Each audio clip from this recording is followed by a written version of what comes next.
Bienvenidos a esta tarde aquí en la Feria del Libro.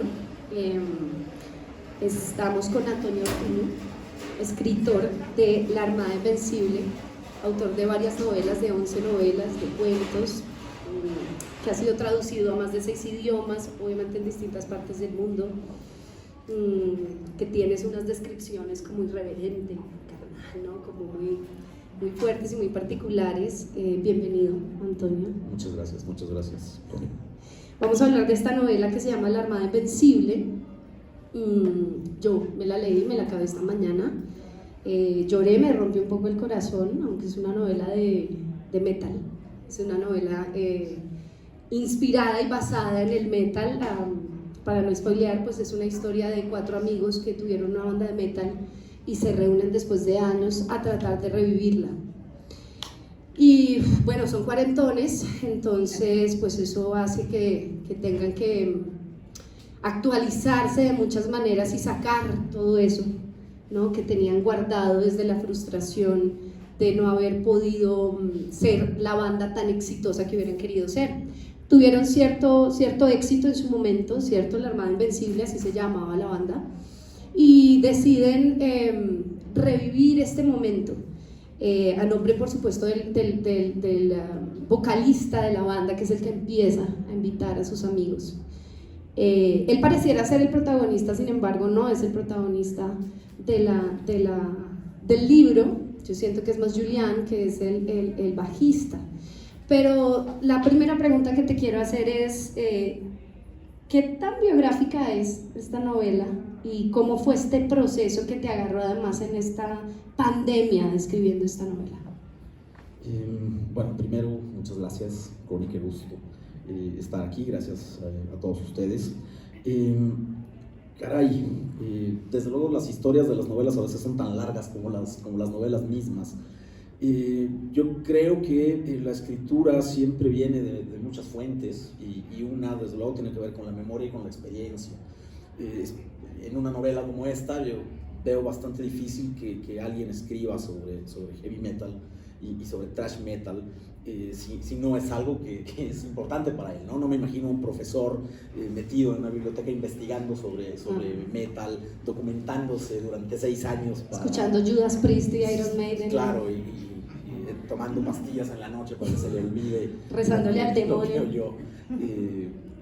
Entonces, por supuesto que tiene que ver con muchas cosas pues, vitales y de mi propia experiencia, de mi propia memoria.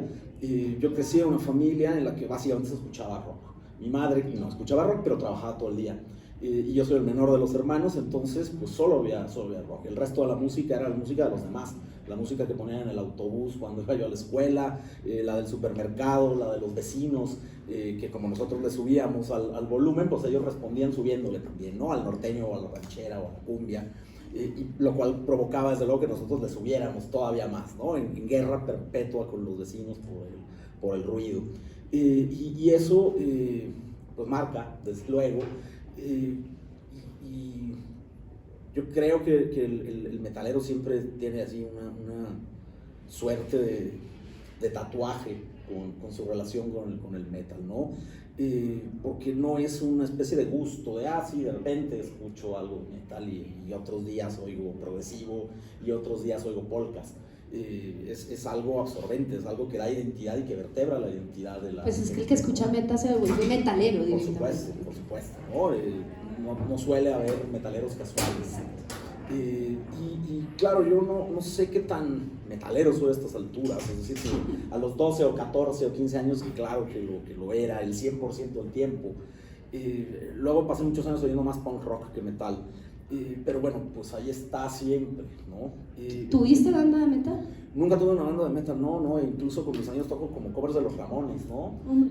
Pero sí que tengo un afecto enorme, porque es como lo formativo, como si hubiera sido el jardín de niños, de mi gusto por la música, y he seguido oyendo metal. Y además, bueno, a partir de que comencé con el proyecto de la novela, pues lo recuperé, ¿no? Volví a escuchar todos los discos de mi adolescencia, incluso a volverlos a comprar, los viniles de los que me había deshecho hace no sé cuántos años. Entonces, claro, está esa parte. Yo no tuve una banda de metal, pero fui a muchos ensayos con muchos amigos que sí los vi crecer y morir a todos esos proyectos de banda por muchos años. Y para mí ahí había una historia importante, ¿no? Que sí me pertenece, pero que no es mía necesariamente. Hay una cosa que me parece, bueno, primero porque es metal en Guadalajara, ¿no? Eso es como metal en Barranquilla, es como, es extraño, o sea, ya de entrada es un poco extraño. Y dos, porque, pues claro, digamos, lo estás contando ahora que tenemos 40, pero cuando teníamos 20, y pues seguro muchos de acá se acuerdan, es que el metal era de satánicos, o sea, era de verdad se creía que era el demonio. Ya ahorita mismo ese no es el discurso, pero sí existía ese sino, y ese sino está como si hubiera marcado un poco las personalidades de esos personajes, ¿puede ser? Sí, no, completamente. Hay un pequeño episodio en la novela, no es un gran spoiler porque no es algo como básico, es una especie de remembranza del narrador principal, que es Julian, el bajista, y que en realidad es una memoria prestada porque es un episodio de mi escuela primaria. Nos dijeron traigan la música que quieran para el festival escolar, y yo llevé una cinta de Deep Purple, ¿no? Y desde luego que no la pusieron en ningún momento, y al final me la regresó la maestra en una bolsa sellada, y venía acompañado por el profesor de deportes, y hablaron conmigo y le hablaron a mi mamá para decir por qué el niño oye esto, ¿no? Les estoy hablando del año del señor 1986. Y claro, se preocupaban, no sé, por las estampitas de los Garbage Pail Kids. También hubo una quema en el patio de mi escuela de estampitas de los Garbage Pail Kids. Y yo no iba a un colegio de curas, iba a una escuela pública, ¿no? Pero de cualquier manera, el Estado mexicano, a través de sus representantes, pues como que sentía que Satán no tenía mejor ocupación que estar seduciendo a los alumnos de la escuela pública, ¿no? Y eso está ahí en la novela, y claro, y tiene que ver, o son como pequeñas pinceladas de la condición como marginal, a veces automarginal, pero en general marginalizado por los demás del metalero, ¿no? Por eso el metalero siempre es acusado como de talibán y como de intolerante, pero no es tolerado jamás. Hay una cosa que tiene Julián que me parece fantástica y que me descubrí entendiendo su sentimiento, aunque no considero que yo sea así, pero puede ser un poco generacional, y es el odio que le tiene a la juventud, que además lo expresa. O sea, lo expresa literalmente, dice, los odio por cómo me miran con su superioridad y con... Háblame un poco de eso. Claro, a ver, Julian, y me parece que los personajes de la novela tienen esta condición extrañísima de que no fueron comprendidos por sus padres, y tampoco son comprendidos por sus hijos ni por los más jóvenes, ¿no? Se sienten como aislados, como si hubieran salido pues, de esta genealogía humana. Las relaciones con los padres de ellos, que se narran en algunos pequeños episodios, pues siempre eran distantes. Los padres siempre les están diciendo, esos greñudos, drogaditos, maricas, ¿qué clase de gente es esa? Y los hijos sí, marihuanos, por supuesto, y los hijos no lo soportan, ¿no? Uno de los grandes dolores de Julian es que su hija oye K-pop, y no le interesa el metal para nada, y si él pone música, pues la hija se va. Y le siente cierta vergüenza a su padre, obviamente. Sí, por supuesto, a ella le avergüenza muchísimo que el papá vaya ahí tatuado por la vida, como si fuera un refrigerador. Como si uno no supiera recuperar del metal. Claro. Entonces, por supuesto que además es un elemento que me parece muy divertido. Son cuarentones y se encuentran con esta circunstancia de que lo que vertebró, lo que cimentó su vida, que era la música y ese tipo específico de música, que para ellos era todo el universo, en los 80, en los 90, pues ahora ya no le importa a nadie, ¿no? Es como ser fan de la filatelia, es como ser esgrimista, algo que parece como fuera del mundo y una especie de secta de locos, ¿no? Así es como lo ven, y así es como ellos se asumen en esta doble condición de, pues nadie me hace caso, pero yo tampoco les quiero hacer caso a ellos. Exacto, sí, es un outsider. Imagínense que, bueno, esto a modo de anécdota, pero explica algo que quiero preguntar, y es que cuando Diego me dijo, oye, quiero que presentes este libro, yo dije, pero yo, ¿cómo por qué? Entonces él me dijo, o al menos eso escuché yo, él es actor, Antonio, y escritor, y yo dije, claro, y músico, no, pues digo, el libro tiene que ver con la música, entonces está perfecto para ti. Y yo todo el tiempo estuve convencida de que él era actor. No, él dijo autor, yo escuché actor, pero claro, además el libro, les cuento, está narrado de una manera muy tiene mucho slang, es muy mordaz, es como si realmente estuviera muy bien construido. O sea, yo que soy actriz tengo que recibir muchas veces textos y uno dice, pero la gente no habla así. Este libro tiene esa maravillosa sensación de que es que la gente se habla así y sobre todo cuando se molesta, cuando se emputa entre los amigos. Perdón que diga groserías, pero aquí vale porque el libro es bien así. Y me estabas ahorita contando que te dije, no, espérate, contémoslo ya, cómo fue el método para tener que sea tan verdadero y tan real esos diálogos. Claro, a ver, para mí era fundamental por el tipo de novela que quería hacer, que el lenguaje fuera el lenguaje vivo, el lenguaje de la calle, y que uno sintiera de verdad que esos greñudos marihuanos están sentados en la mesa de al lado y uno los espía, ¿no? Uno se va enterando de esa historia.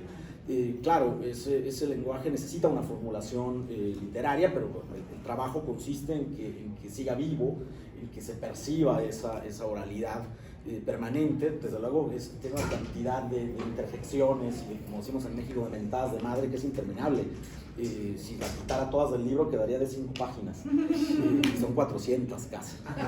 Están maldiciendo continuamente, pero bueno, a ver, son metaleros, tienen que estar maldiciendo continuamente, no pueden decir diantre, no pueden decir repámpanos, ¿no? Tienen que estar mentando madres todo el tiempo, ¿no? Y además su amistad consiste en injuriarse.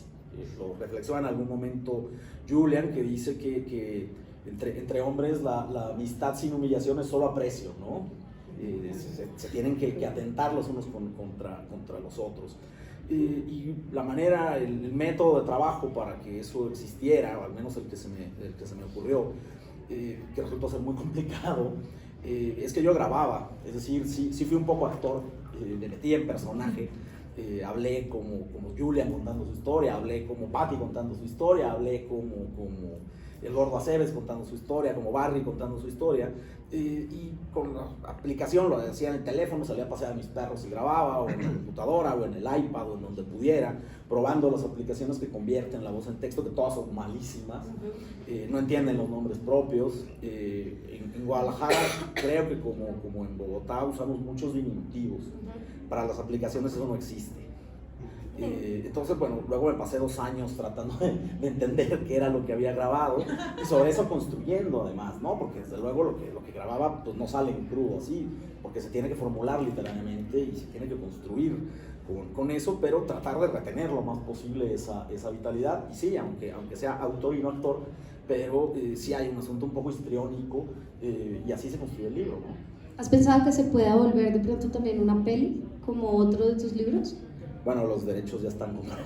Ah, bueno, o sea, es un hecho. Sí, claro, qué maravilla. Pero la verdad es que lo pensé en el momento en que me buscaron para comprármelos. No es que yo pensara, voy a escribir una novela y qué tal si... Pero está bien. A propósito de lo que dices de la amistad, eso me pareció muy fuerte de leer, porque pues obviamente entonces estos imaginarios de que las mujeres no somos tan amigas, pero sí se dan duro estos manes. O sea, el momento de mayor vulnerabilidad es el momento más incisivo de caerle al amigo. Sin embargo, hay una lealtad preciosa, pero sí son muy crueles. Claro, porque supongo que en eso consiste su tipo de amistad. Yo no lo sabía cuando escribí el libro, pero alguien me dijo después que hay una rutina de Ricky Gervais, del comediante inglés, en la que habla de cuando murió su madre y cómo él y su hermano, después del sepelio, estuvieron haciendo chistes negros y se empezaron a insultar, terminaron casi a los golpes, y dice Ricky Gervais, así entendí que nos estábamos abrazando. Esa era nuestra manera de abrazarnos, esa era nuestra manera de estar juntos, estar a punto de agarrarnos a golpes e injuriarnos el uno al otro. Y creo que eso se aplica perfectamente a los personajes de la novela, ¿no? Es cierto que uno de los temas centrales del libro es la amistad, pero no es una amistad de Barney el dinosaurio, no es una amistad que vuelva idílica la vida, sino es una amistad muy ruda, ¿no? De tipos que de verdad, pues justo en los peores momentos están ahí, pero están ahí para joder al amigo, pero ahí. Sí, y eso, bueno, pues obviamente los que están acá seguramente lo conocen, Antonio, pero es que es muy, lo lleva a uno a una reflexión, a mí personalmente muy grande. Hay una cosa en la novela también, y es que el sueño es muy grande, ¿no? El sueño, no sé, yo tuve una banda, la vi morir, he visto muchas bandas morir, el sueño es muy grande, porque pegarle es volverse un rockstar directamente, pero está muy lleno de frustración porque efectivamente será por eso, porque el sueño es tan grande que es como una suma de imposibilidades. Claro, porque además cuando se convierte en la apuesta central de la vida, le pones todas las fichas a la banda y a la idea de la banda y fracasas, pues te caes con todo, ¿no? Que es lo que le pasa a Julian y lo que en cierta medida no le pasa a los otros personajes, ¿no? El que más apuesta y por lo tanto el que más arriesga y más pierde, pues es Julian, ¿no? Que es el bajista. Los demás han sido prósperos. Barry incluso dejó de ser metalero 20 años, usaba camisas color mamey, estaba casado, tuvo un negocio muy próspero. Y Julian ahí siguió, ¿no? Ahí siguió, ahí seguía con su guitarra y en las fiestas en su casa tocaba la guitarra hasta que la esposa le pide que por favor lo deje de hacer porque molesta. Claro, se le acumulan estas desgracias porque él sigue en el fondo esperando eso, ¿no? La posibilidad de que suceda. La posibilidad de ser pues lo que hizo Sepultura y no hizo nadie más en América Latina, ¿no? Que es volverse una super banda de metal y ser escuchada en Europa, ser escuchada en Estados Unidos, volverse un clásico y triunfar en todos lados. Eso es lo que quiere Barry, pero cuando no lo tiene, bueno, pues busca otra cosa que sea en la vida, ¿no? Pero Julian no, Julian persiste. Sí, que de alguna manera tú lo dices todo el tiempo en la novela, es que ser metalero de Sudamérica es como, bueno, en este caso no es Sudamérica, pero sí, o sea, es como de Latinoamérica, es como, o sea, ya es un sueño demasiado grande que solamente tal vez 1 o 2 o 3 pueden llegar a cumplir. Hay una cosa que te quiero preguntar, pero es que este es uno de los momentos más divertidos porque el nivel de humor negro de esta novela es... yo me reí con mucha culpa, pero sí, porque, es que no lo separé, pero por favor hablemos. Esto es un pequeño spoiler, pero es que es tan fantástico que yo necesito saber de dónde salió el club de swingers de Zapopan, no, o sea, de metaleros, o sea, es un club de swingers de metaleros. Que además, claro, son el público objetivo que busca Barry para revivir a la banda, ¿no? Caray, yo nunca he visto un club de swingers metaleros específicamente metaleros. Pero sí cerca de la casa en la que vivía cuando empecé a escribir la novela, había un club de rock con un nombre rockerísimo, se llamaba El Botanas. Esencialmente pues el menú consistía en que pues uno pedía un trago y te llevaban botana a la mesa, ¿no? Unas tapas. Era gratis, exacto, unas tapas. Y había una banda horrible que no tocaba metal sino covers. El rock en Guadalajara es una cosa muy extraña, de ahí es Maná, perdón. Hay referencias en el libro Maná, por supuesto. Pero la banda, que sobre todo el oeste de la ciudad, que es Zapopan, la que siempre ha considerado como su banda local, que es algo muy extraño, es Soda Stereo. Los grupos zapopanos esencialmente son grupos de covers de Soda Stereo. Y eso sí me tocó ver una reunión de swingers que iban a ver a los que tocaban covers de Soda Stereo y de los Héroes del Silencio, de cosas así. Y bueno, para mí eran como reptilianos, ¿sabes? Eran gente en demasiado buen estado de salud, muy operados, tanto hombres como bronceados. Mujeres, bronceados, con esta especie de desesperación de seguirse viendo bien cuando ya no deberían verse bien. Y claro, me pareció que eran unos personajes fascinantes, quizá no para dedicarles todo el libro, porque eso significaría tener que documentarme sobre los swingers, que es algo que no me parece tan interesante. Googleenlo y no lo hagan mejor. Pero pensé que eran un buen decorado y que además de alguna manera permitían como bucear más en lo que es Barry, ¿no? Dinamitan ahí un poco la historia, porque por supuesto Barry sí sigue en forma, el cantante de la banda, y lo primero que hace cuando decide reunir a la banda es decir a los otros: los tengo que poner a correr, ustedes no se pueden subir en ese estado lamentable a tocar un escenario, ¿no? Creo que la idea esencialmente era pues reírse, sí, de eso, pero pues mostrar cómo algunas personas se niegan a envejecer tocando heavy metal y otras se niegan a envejecer intercambiando parejas, ¿no? Pero en el fondo no es tan lejano. Y estos además, bueno, hacen las dos cosas porque son swingers y metaleros. Ay, no, o sea, no, lleguen a ese momento que es épico, es espectacular. Bueno, la historia de amor es, yo lloré, igual yo lloro fácil, pero es una historia de amor también, sin spoilear, pero es ruda también, es muy ruda, es muy metalera. Claro, es que son metaleros, no podrían tener... Bueno, no hay historia de amor más metalera que Romeo y Julieta, ¿no? Que se amor hasta el perico en Romeo y Julieta. Las historias de amor son tragedias, si no, no valen la pena contarse, ¿no? Una de las lecturas más raras que tuve del libro, que además era de un chico de metalero, y decía, pero es que ¿por qué esa historia de amor que acaba mal? ¿Por qué pasan esas cosas horribles en el libro? Y decía, oye, tú cantas canciones sobre sacar tripas, o sea, ¿cómo es posible que te irrite, que te moleste, que la historia de amor tenga visos de tragedia, ¿no? Tienes una canción sobre decapitar gente, aquí no le cortan la cabeza a nadie.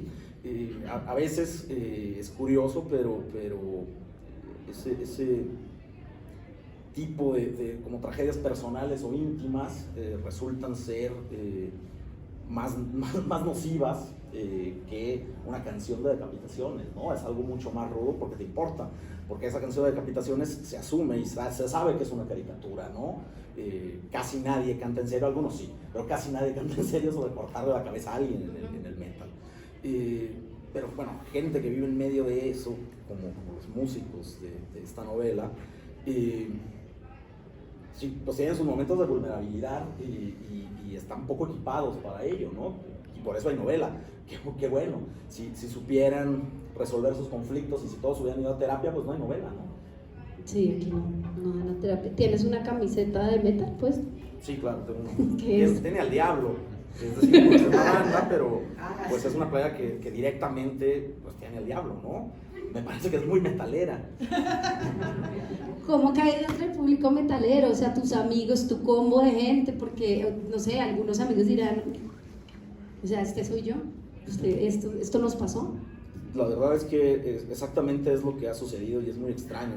No solo entre mis amigos, sino que, no sé, a las redes me ha escrito un montón de gente, como que el loco metalero de cada pueblo en México me ha mandado un mensaje para decirme que esa es su historia, ¿no? Me ha pasado que llega a un club de lectura un señor con unas fotos diciendo yo soy hijo de Barney y este es mi papá vestido con botas altas y terciopelo en 1985 cantando en una banda que se disgregó porque los perseguía la policía en Guadalajara. Claro que hay un nivel de identificación importante y que desde luego para mí eso es maravilloso. Y otra parte que también me interesa es la de la gente que se vincula con la novela, aunque no venga del metal, que eso es otra cosa, ¿no? Porque finalmente para eso es la literatura, vives otras vidas posibles a través de la escritura y de la lectura, y de la misma manera que nadie se va a ir a asaltar embarcaciones si lee La Isla del Tesoro, bueno, pues la puedes disfrutar sin ser pirata, ¿no? Y la puedes disfrutar, espero, la Armada sin necesidad de ser metalero, pero si te vuelves metalero, mejor, ¿no? No me resisto a que haya un cierto nivel también de evangelización. Claro. En estos tiempos. Puede pasar, ¿no? Con la novela, se puede de culto ahí. Sería buenísimo. Porque además también definitivamente hay toda una... Sí, haces una recopilación y se puede aprender algo de metal.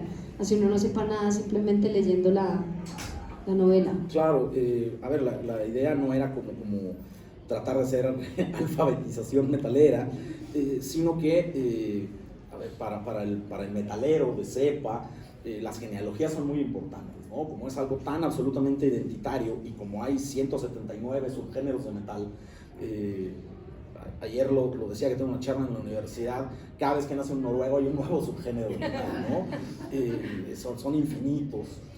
Entonces, claro, el metalero siempre es alguien que, lo primero que te dice no solo es el metalero, sino qué tipo de metalero específico es.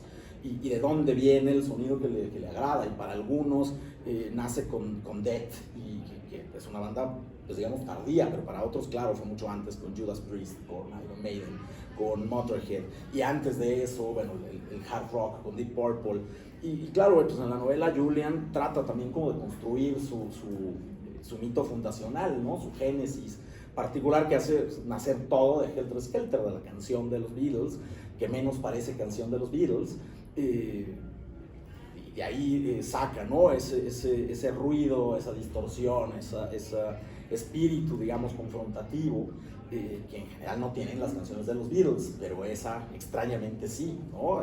Tan así que le gustaba a Charlie Manson, que no era precisamente un hippie al uso de paz y amor, ¿no? Por eso creo que es importante, y que además pues permite algo que también es importante para mí. Pues no son cavernícolas. Hay gente que piensa que el metal está en un lugar cultural como el del pollo frito o las monster trucks, que es una cosa rara de gente extraña, o la lucha libre, pero hay mucho de reflexión, mucho de cultura también, y los metaleros en general, digamos, al respecto del metal, no solo son cultos, son eruditos. Han escuchado cientos de miles de bandas, conocen todas las bandas, saben por qué la guitarra se toca de una cierta manera y los tipos que hay de distorsión, y los pedales. Es una cosa absolutamente infinita. Es como, claro, escuchar hablar a un astrónomo sobre galaxias y constelaciones, y llega el momento en que les dejas de entender, pero reflexionan mucho sobre quiénes son y por qué son así. Yo quería que tuviera eso Julian. Desde luego no es Susan Sontag, no va a hacer unos ensayos profundísimos, pero con las herramientas que tiene reflexiona, ¿no? El por qué él es así y por qué son así sus amigos, ¿no? Sí, y a propósito de eso, digamos que yo presenté muchos años acá un programa de rock, y pasaba una cosa muy extraña, y es que había un género que no sonaba en ninguna parte, que era el metal, pero cuando uno iba a los conciertos de metal estaban repletos, o sea, había una fidelidad, lo que tú dices, se convierte en una minoría, no es una gente que le gusta un género, es un modo de vida. Y extrañamente, que creo que lo dices ahí también en el libro, con los años nos dimos cuenta que los metaleros eran los más nerdos, no eran los más drogadictos y los más pasados, al contrario, ¿cierto? Bueno, de todo hay en la viña del señor metalero, o el señor maligno. Pero había un rigor en cierto estudio. No, por supuesto que yo conozco muchos más casos de sobredosis entre los que tocan ska que entre los metaleros, ¿no? Porque la droga del metalero en realidad sí es el metal, ¿no? Y es pues una droga dura, y que tienen pleno acceso, y la vida del metalero de verdad pues gira en torno a eso, o se acopla siempre con el metal como una pieza, ¿no? Eso es parte de lo que, ese como carácter irredento que yo admiro, que me parece muy interesante. Alguien me preguntó, yo oí también mucho punk rock durante muchos años, a lo mejor me siento incluso más punketo que metalero, pero no podría haber una novela sobre unos punks cuarentones que hacen eso, de los punks a los 40 años, son veganos, están haciendo, son veganos y están salvando al mundo, y los cultivos metaleros siguen orgánicos, siendo metaleros, ¿no? Siguen siendo metaleros y quieren seguir siendo metaleros, y eso me parece maravilloso, en términos además de drama de personajes, en lugar de que sean unos señores enteras que son punks, no sé, porque no les gusta el presidente de la república, pero en realidad son una serie de sociólogos. No, bueno, estos siguen siendo metaleros, eso es lo que me parece admirable, ¿no? Y pasa siempre, y pasa mucho, pues no siempre, pero pasa mucho que un metalero es como un Superman, ¿no? O sea, como que normal en la vida diaria, pero en el fondo de su corazón, cuando puede, lleva el metal en su alma. Quiero dar un espacio para preguntas, si ustedes quieren, no sin antes decir que porque pues no te voy a hacer una pregunta al respecto, porque sí sería un spoiler, pero si bien Julian, que es el personaje principal, siente una aversión infinita por los jóvenes y lo dice constantemente, ¿no? A mí esa parte me parece espectacular. La relación y lo que sucede con los jóvenes en el libro es una epifanía, o sea, es que es maravilloso, pero pues no te lo pregunto porque si no tendríamos que contar por qué, ¿no? Claro. Quisiera saber si hay preguntas del público. Leía una entrevista tuya donde decías que esa novela tiene una madurez, no sé si tú lo decías, pero que era la idea, porque la escribiste ahora y no cuando uno era metalero o cuando estabas como en medio del agite, que era diferente, y eso era una cuestión que quería resaltar, digamos, esa que es una novela, a mí me parece que cualquiera puede leerla. Y ya la pregunta, y ya termino, qué pena con vos, es si la primero, o sea, el escuchar metal cuando eras joven fue lo que te impulsó a hacer una actividad, digamos, fuerte como escribir, o cómo fue esa relación tuya. Sí, bueno, lo que comentas primero, sí, me parece que la militancia es un mal lugar para escribir literatura. No es que a mí me haya dejado de gustar el metal, sino que no soy el fervoroso adolescente que lo interpreta todo en el universo basado en está iba a decir Divina Trinidad, pero en realidad son el Big Four de las bandas del thrash metal de los años 80 y a partir de ahí todo lo demás que es menos importante, ¿no? Cuando ves el universo de esa manera es un mal lugar para escribir. La narrativa siempre establece una distancia, 2, 4, 6, 200 pasos, pero te tienes que alejar para poder ver las cosas, ¿no? Lo tienes que escribir, sí, desde el conocimiento, pero también desde una lejanía que te permita como contarlo, como inventarlo de nuevo. Justamente para eso, porque no todos están en la fiesta y no todos entienden esos códigos, y lo tienes que platicar para quien entiende el código y para quien no tiene la menor idea de esos códigos, ¿no? Y eso da la distancia, eso dieron los años. Jamás pude escribir algo que pasara de 1 o 2 cuartillas que tuviera que ver con el metal cuando era joven, y ahora ya a los 40 y tantos años, digo, no me estuvo dado de hacer la novela del rock joven, pero sí la novela del rock viejo, y eso me gusta, ¿no? No suelo usar la palabra madurez, pero al menos sí distancia, sí perspectiva, ¿no? Y sí que ese gusto también tuvo que ver, y respondiendo ya a la pregunta, porque soy escritor, sí, claro, a mí el rock ruidoso, el metal, el punk, etcétera, me dio un montón de claves estéticas, de claves de comprensión del mundo, y siempre ha tenido que ver con lo que escribo, aunque es la primera vez que escribo directamente sobre el tema, pero mi manera de afrontar el lenguaje, de entender el universo, de entender el arte, está permeado por esa cultura, y para mí es tan importante en mi formación Motorhead como Borges. Tú dices en el libro, de hecho, algo muy, muy especial, que es cuando estás hablando de que se revive la banda y el sello alemán, ¿no? Que el tipo que tenía el sello alemán, que los había firmado, luego se dedicó a la literatura, y haces como un guiño. Ese es un chiste, porque en realidad es mi agente, que es un alemán. Creo que no le hizo gracia. Es un guiño directo. Aquí decimos que, sobre todo, pues porque obviamente es una historia de borrachos, ¿no? Es una historia de desmadres, de borrachos, de perico, de fiesta, de marihuana, de tal. Y aquí siempre decimos como, bueno, no siempre decimos, pero pasa, ya hay casi que un imaginario de que la gente que es así tan pesada en su juventud luego se dedica a la bicicleta, ¿no? Y a subir a patios, sí, o sea, pero hay algo con la bicicleta, y subir a patios y superar como esta etapa juvenil. Reivindicación. Y nada, realmente solo quería aportar eso porque me vino a la cabeza. Sí, en realidad no ibas a preguntarte nada, sino porque me acordé que en ese guiño yo dije, qué particular, porque aquí es como que los metaleros nos volvimos escritores. Claro. Bueno, sí, sucede a veces, pero afortunadamente el metalero, insisto, sigue siendo metalero, ¿no? Y cuando vuelven a ser metaleros, pues su vida se vuelve a animar, ¿no? Por ejemplo, a Barry, claro. ¿Escuchabas metal? Yo escuché metal mientras leía, pues porque como igual no me sabía ninguna canción, pues no me iba a ir ni me iba a distraer. ¿Y qué? Spotify tiene una playlist de la novela, están todas. Ah, sí, mira tú qué bueno. Ah, sí, para aprender, pero bueno, ahí escuché de verdad un montón de Judas Priest y de Motorhead y de, en fin. ¿Tú escuchabas mientras escribías? Sí, en general escucho música cuando escribo, pero cuando corrijo no puedo, me descentro.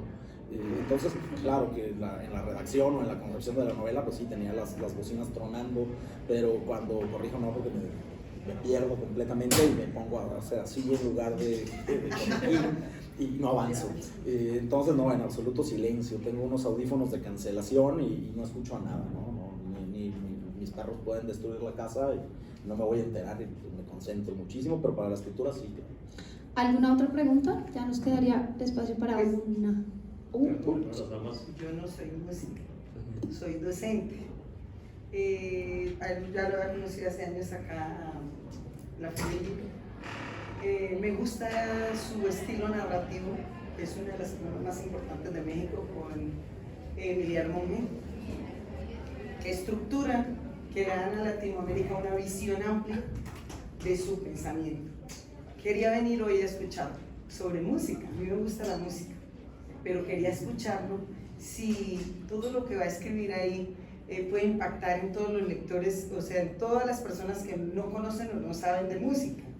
Porque como él escribe tan bonito, y yo creí que él venía con Emiliano Monge a presentar algún libro como las problemáticas mexicanas, la inmigración, los éxodos que se están dando, hay algo más contextualizado, pensé, ¿no?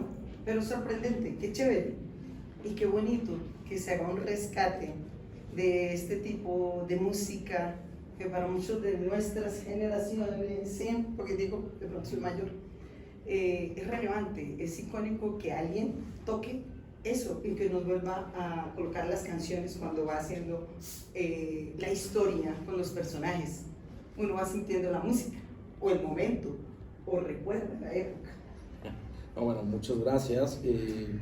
Bueno, Monge y yo ya escribimos nuestras novelas de migrantes hace 10 años, ¿no? Nos adelantamos a los sucesos, al parecer. Yo no podría en este momento volver a escribir la fila india, nunca me gustó lo suficiente para no quererla repetir, ¿no? Bueno, supongo que es respetable que cada autor encuentra su manera de explorar la literatura. Yo me obsesiono con los temas de los que escribo y me quito o me curo de alguna manera la obsesión escribiendo de eso. Esta vez no va a pasar porque incluso tengo un plan de 10 años hacer una, pues no segunda parte, pero sí otra novela con los personajes de la Armada. No me curé del metal con la Armada, pero sí me curé para siempre de escribir sobre migración porque me pasé 10 años contestando preguntas de migración como si fuera yo migrantólogo. Me invitaban a las universidades y acabé, no sé, en Yale y en Princeton, con gente súper seria que de verdad sabe un montón de migración diciendo, bueno, yo escribí una novela. Yo no puedo detener la migración yo solo, amigo, no tengo la cura para eso, ¿cómo lo voy a resolver? Esta es la primera. Así es. Tenemos tiempo para otra pregunta, ¿la quieres? Sí, era más o menos lo que ella está comentando.